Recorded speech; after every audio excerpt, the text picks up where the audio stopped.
You're watching EAC News. Thanks for joining us. February 1st marks a year since the military seized control of Myanmar. The military detained 76-year-old Aung San Suu Kyi and other members of the National League for Democracy, which had been re-elected in a landslide election in November 2020. A state of emergency is declared and Army Chief Min Aung Hlaing takes control. The move has prompted widespread anger in a country which had been making a gradual, if sometimes stuttering, shift towards democracy. Since seizing power on February 1, 2021, the military regime has used force against the opposition to its rule and failed to secure diplomatic recognition. Myanmar has been in turmoil since the coup against Suu Kyi's democratically elected government led to widespread protests and signaled the end of 10 years of tentative political reforms that followed decades of strict military rule. Protests have emerged within days alongside the mass disobedience movement.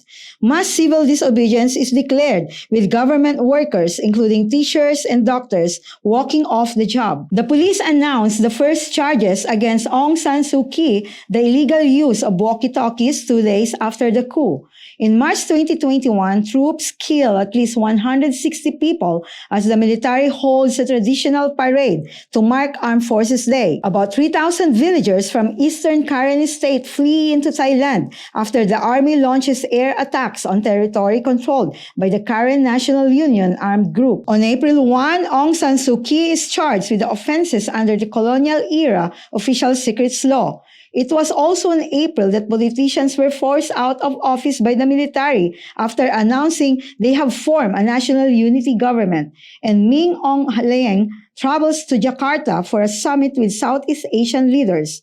The Armed Forces Chief signs a 5-point plan to end the violence and seek a solution to the political crisis. Min Aung Hlaing appoints himself Prime Minister in the military's State Administration Council. He repeats a pledge to hold elections by 2023. Myanmar charges Aung San Suu Kyi and 15 others with electoral fraud and lawless actions over the November 2020 elections.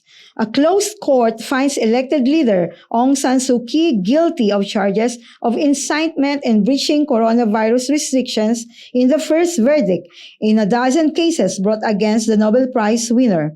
She is sentenced to 4 years detention at an undisclosed location, but the sentence is later reduced after state TV announces Min Aung Hlaing has given her a pardon. The UN accuses the military of killing dozens of civilians in eastern Myanmar after raiding a village on Christmas Eve. January 7, 2022, the military rolls out the red carpet for Cambodia's Prime Minister Hun Sen as he becomes the first foreign leader to visit Myanmar.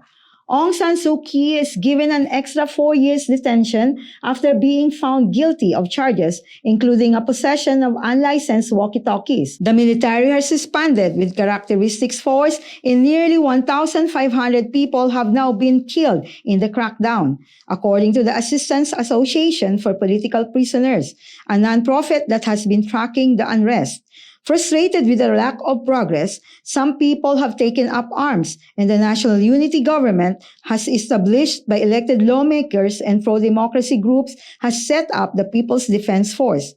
A year since the coup, with a little sign of international consensus to restore the civilian government, the situation looks increasingly precarious.